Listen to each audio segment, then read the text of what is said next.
샬롬. 류 선생의 구속사 천국열차, 유도수 목사님의 신구약 성경 파노라마를 낭독하는 시간입니다. 지금은 에스겔 파노라마 1장입니다.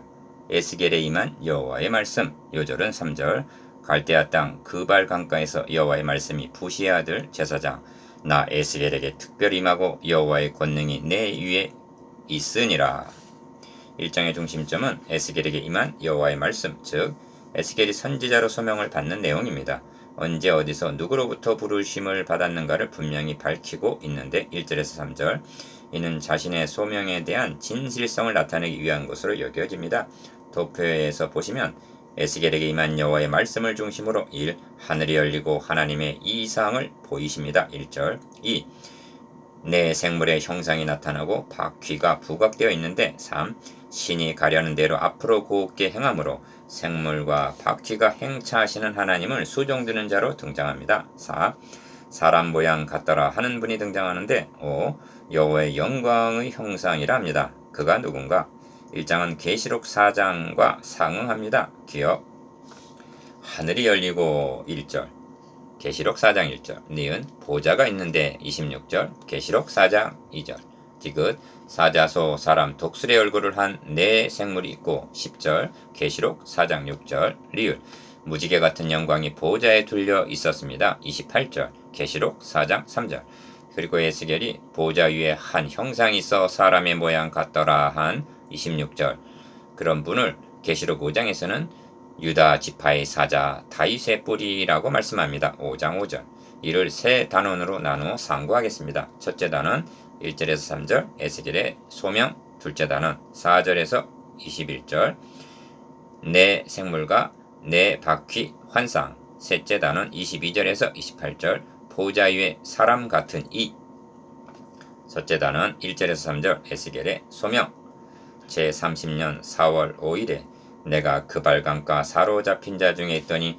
하늘이 열리며 하나님의 이상을 내게 보이시니 1절 1. 첫째 단원의 중심점은 에스겔의 소명이 있습니다. 기억 제30년 4월 5일에 합니다. 1절 상반절 에스겔이 말하는 제30년이 어떤 연대를 가리키는 것인지 단정할 수는 없으나 에스겔의 나이로 보는 설이 가장 가능성이 있다고 여겨집니다. 왜냐하면 에스겔은 레위인으로 제사장 신분인데 해막의 일을 시작하는 나이가 30세부터였기 때문입니다. 민수기 4장 1절 그러니까 제사장으로 공직을 수행할 나이에 사로잡힌 자들을 위한 선지자로 소명을 받았다는 뜻이 됩니다. 그래서 니은 내가 그발 강가 사로잡힌 자 중에 있더니 합니다. 1절 중반절 2. 핵심은 하늘이 열리며 하나님의 이상을 내게 보이시니에 있습니다. 1절 하반절 에스겔이 이처럼 연대와 장소를 소상하게 밝히고 있는 의중이 무엇인가? 첫째는 자신의 소명과 받은 바 계시의 진실성과 확실성을 드러내기 위해서입니다. 그러므로 여호야긴 왕의 사로잡힌 지 5년 그달 5일이라 하고 2절 소명을 받은 날짜를 이중적으로 밝히고 있는 것입니다. 또한 갈대아 땅 그발강 가에서 하고 3절 상반절 소명을 받은 장소도 1절에 이어 재차 언급을 하는 의도가 이 진실성을 강조하기 위해서인 것입니다. 이만하면 믿겠느냐는 뜻이 암시되어 있습니다. 왜냐하면 그때나 오늘이나 하나님의 말씀에 대한 불신 풍조가 있기 때문입니다. 3. 여호와의 말씀이 부시의 아들 제사장 나 에스겔에게 특별히 임하고 여호와의 권능이 내 위에 있으니라 합니다. 3절 이를 정리하면 기억 하늘이 열리고 니은 하나님의 이상을 내게 보이시니 1절 디귿 하나님의 말씀이 특별히 임하고 리을 여호와의 권능이 내 위에 있으니라 합니다. 3절 에스겔은 이렇게 소명을 받았습니다. 둘째 단원 4절에서 21절 내 생물과 내 바퀴 환상 어디든지 신이 가려하면 생물도 신에 가려하는 곳으로 가고 바퀴도 그 곁에서 들리니 이는 생물의 신이 그 바퀴의 가운데에 있음이라 20절 1.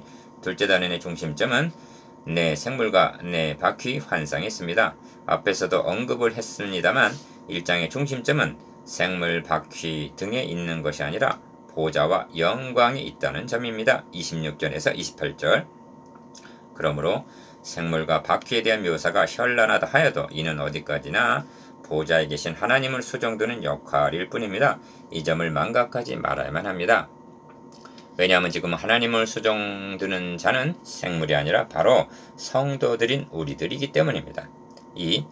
내가 보니 북방에서부터 폭풍과 큰 구름이 오는데 그 속에서 불이 번쩍번쩍하여 빛이 그 사면에 비치며 그 불 가운데 단새 같은 것이 나타나 보이고 그 속에서 내 생물의 형상이 나타나는데 그 모양이 이러하니 사람의 형상이라 합니다. 4절 5절 핵심은 북방에서부터 폭풍과 큰 구름이 온다는 데 있습니다. 이는 내 생물이 오고 있는 것이 아니라 기어 오고 계시는 하나님의 현현입니다. 그런데 어찌하여 니은 북방에서부터 폭풍과 큰 구름이 온다고 말씀하고 있는가? 이는 자기 백성을 심판하러 오시기 때문입니다. 이 광경을 43장 3절에서는 그 모양이 내가 본 이상 곧 전에 성읍을 멸하러 올 때 보던 이상 같고 합니다. 예레미야 선지자에게도 끓는 가마의 면이 부엌에서부터 기울어져 예레미야 1장 13절 있는 것을 보여주셨습니다. 이는 바벨론을 들어서 심판하실 것을 예시해주고 있는 것입니다. 3. 에스겔서는 확연하게 세 부분으로 나누어져 있는데 기어 제1부 1장에서 24장까지는 유다와 예루살렘에 대한 심판 경고요. 니은 제2부 25장에서 32장까지는 이스라엘을 괴롭힌 열방에 대한 심판 경고입니다. 언제나 하나님의 심판은 하나님의 집에서 시작하여 대적을 심판하신 순서로 진행이 됩니다. 그리고 디귿 제3부는 33장에서 48장까지 회복에 대한 예언인데 단순한 포로에서의 귀환을 뜻하는 것이 아니라 궁극적인 회복인 메시아 왕국에 대한 비전입니다. 그런데 먼저는 유다와 예루살렘이 심판을 당하게 될 것입니다. 하나님의 집에서 심판을 시작할 때가 되었나니 6절에서 14절까지는 생물에 대한 묘사인데 그 속에서 내 생물의 형상이 나타나는데 그 모양이 이러하니 사람의 형상이라 각각 내 얼굴과 내 날개가 있고 합니다. 5절 6절 이 점에서 먼저 유념해야 할 점이 있습니다. 기억 성경은 땅의 일을 말씀하고 있는 것이 아니라 하늘의 일이요. 요한복음 3장 12절 니은 하나님의 계시를 인간의 언어를 통해서 표현하고 있다는 점입니다. 그러므로 이런 상징적인 묘사를 문자적으로 해석하려고 일일이 그 의미를 부여하려 한다면 혼란과 미궁에 빠질 수가 있다는 점입니다. 이 선지자는 나중에 가서 그룹들이 올라가니 그들은 내가 그발 강가에서 보던 생물이라 그들이 그룹들인 줄을 내가 아니라 하고 10장 15절 20절 생물의 정체가 그룹임을 밝혀주고 있습니다. 이로 보건대 생물은 하나님을 수종드는 특별한 인물을 가진 천사들로 볼 수가 있습니다. 성경은 모든 천사는 부리는 영으로 구원 얻을 후사들을 위하여 섬기라고 보내심이 아니뇨 합니다. 히브리서 1장 14절 3. 계시록에도 내 생물에 대한 기사가 있는데 어린 양의 아내가 등장하자 그 자취를 감추고 맙니다. 계시록 19장 4절 7절 그러므로 생물에 대한 기사를 통하여서 하나님의 자녀의 주의 종된 우리가 하나님의 나라와 그의 의를 위하여 어떻게 수종들여야 하는가를 교훈해 줍니다. 생물에 대한 묘사는 특히 사명자들이 명심해야 할 점이라 하겠습니다. 기억 첫째는 날개로 몸을 가리웠다는 말씀인데 11절 23절 이는 의심할 여지가 없는 겸비를 나타냅니다. 이사야가 본 스랍들에게는 6날개가 있어서 그 둘로는 그 얼굴을 가리웠고 그 둘로는 그 발을 가리웠고 그 둘로는 날며 합니다. 이사야 6장이죠. 섬기는 자의 첫째 자세는 겸손입니다. 니은 둘째는 신이 어느 편으로 가려면 그 생물들이 그대로 가되 돌이키지 아니하고 일제히 앞으로 곧게 행하며 한 점입니다. 12절 돌이키지 아니하고 12절 17절 이라는 말씀은 후퇴하지 않음을 가리킵니다. 성경은 뒤로 물러가면 내 마음이 저를 기뻐하지 아니하리라 히브리서 10장 38절라고 하십니다. 디귿 셋째는 일제히 앞으로 곧게 행하며 한 행동입니다. 12절 9절 돌이키지 아니할 뿐만이 아니라 곧게 행함은 섬김의 중요한 원리라 하겠습니다. 리을 넷째는 그 생물의 왕래가 번개같이 빠르더라 하는 점인데 14절 이는 명령을 시행하는 데 있어서의 신속한 민첩성을 나타냅니다.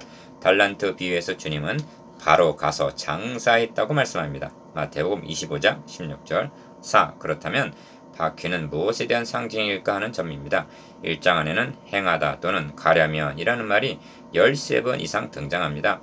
9절, 9절, 12절, 12절, 14절, 17절, 17절, 19절, 19절, 20절, 21절, 21절, 24절 뒤에 가서 보게 될 것입니다만 하나님은 주의 신이 나를 들어 하나님의 신의 이상 중에 데리고 갈대아에 있는 사로잡힌 자 중에 이르시더니 하고 11장 24절 주의 종을 대동하시고 바벨론으로 행차하시는 하나님으로 계시되어 있습니다. 이런 맥락에서 날개와 바퀴가 강조되어 있는 것으로 여겨집니다.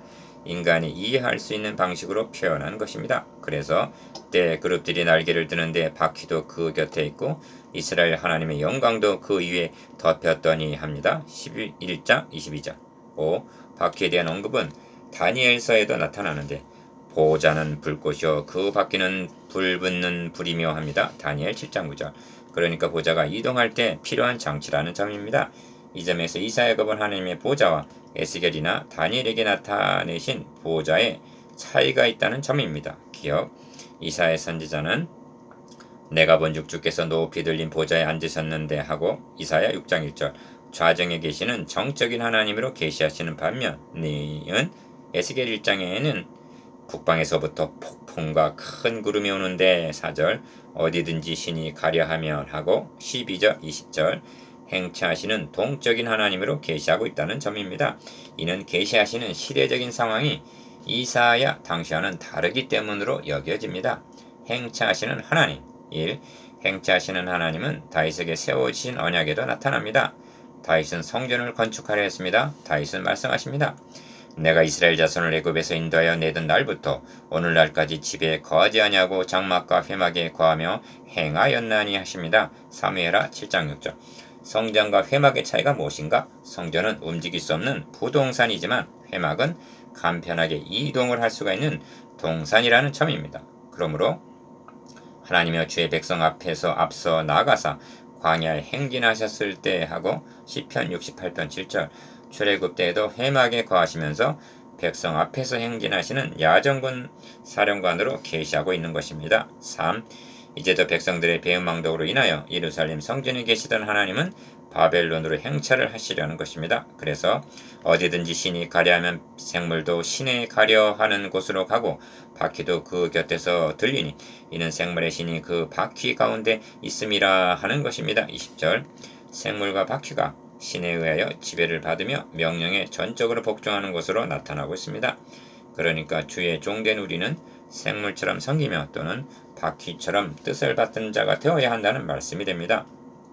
셋째단은 22절에서 28절 보좌 위에 사람 같으니 그 머리 위에 있는 궁창 위에 보좌의 형상이 있는데 그 모양이 남버섯 같고 그 보좌의 형상 위에 한 형상이 있어 사람의 모양 같더라. 26절 1. 셋째 단원의 중심점은 보좌 위에 사람 같은 이에 있습니다. 기억 그 생물의 머리 위에는 수정 같은 궁창의 형상이 펴 있어 보기에 심히 두려우며 합니다. 22절 하늘을 뜻하는 궁창이라는 말이 4번 등장하면서 그 광경이 22절에서 25절 묘사되어 있는데 니은 그 궁창 밑에 생물들의 날개가 서로 향하여 펴 있는데 이 생물은 두 날개로 몸을 가리웠고 저 생물도 두 날개로 몸을 가리웠으며 하고 23절 생물도 보입니다. 2. 그런데 궁창이나 생물이 중요한 것이 아니고 기어 궁창 위에 보좌가 있다는 것과 26절 보좌가 빈 보좌가 아니라 니은 보좌의 형상 위에 한 형상이 있으니 사람 모양 같더라 한 26절 하반절 사람 모양 같은 분으로 초점이 모아지고 있는 것입니다. 그분이 누군가? 26절에서 28절까지의 묘사를 볼 때 하나님이심을 깨닫게 됩니다. 내가 본즉 그 허리 이상의 모양은 단쇠 같아서 그 속과 주위가 불 같고 그 허리 이하의 모양도 불 같아서 사면으로 광채가 나며 그 사면 광채 모양은 비오는 날 구름에 있는 무지개 같으니 이는 여호와의 영광의 형상의 모양이라 합니다. 27절, 28절 상반절 3. 26절에서 28절까지 세 절 안에는 형상이라는 말이 4번, 모양이라는 말이 4번이나 나옵니다. 에스겔은 분명 보좌 위에 앉으신 분을 배웠다고 말씀합니다. 26절 하반절 볼 수 없는 하나님을 배웠다면 볼 수 있도록 나타내셨기 때문인데 그 형상이 사람의 모양 같더라는 것입니다. 그러면 이분이 누군가? 4. 이를 구속사라는 맥락으로 보면 본래 하나님을 본 사람이 없으되 아버지 품속에 있는 독생하신 하나님이 나타내셨느니라. 요한복음 1장 18절 그는 보이지 아니하시는 하나님의 형상이요 한 골로새서 1장 15절 그리스도시라는 결론에 이르게 됩니다. 볼 수 없는 하나님을 임마누엘을 통해서 볼 수 있도록 나타내신다는 것이 성경의 일관된 증거입니다. 에스겔과 함께 포로 중에서 부름을 받은 다니엘에게도 내가 또 밤 이상 중에 보았는데 인자 같은 이가 하늘 구름을 타고 와서 예적부터 항상 계신 자에게 나와 그 앞에 인도되매 하고 다니엘 7장 13절 그리스도를 계시하시는 장면이 나옵니다. 5. 내가 보고 곧 엎드려 그 말씀하시는 자의 음성을 들으니라 합니다. 28절 하반절 요한은 내가 볼 때 그 발 앞에 엎드려져 죽은 자같이 대매합니다. 계시록 1장 17절 말씀하신 내용을 2장에서 상고하게 될 것입니다. 6. 묵상해 보겠습니다. 기억 1절에서 3절까지에 나타난 에스겔의 소명에 대해서 니은 4절에서 21절까지에 나타난 생물과 바퀴를 통해 본받을 점에 대해서 디귿 26절에 사람 모양 같더라가 누군가에 대해서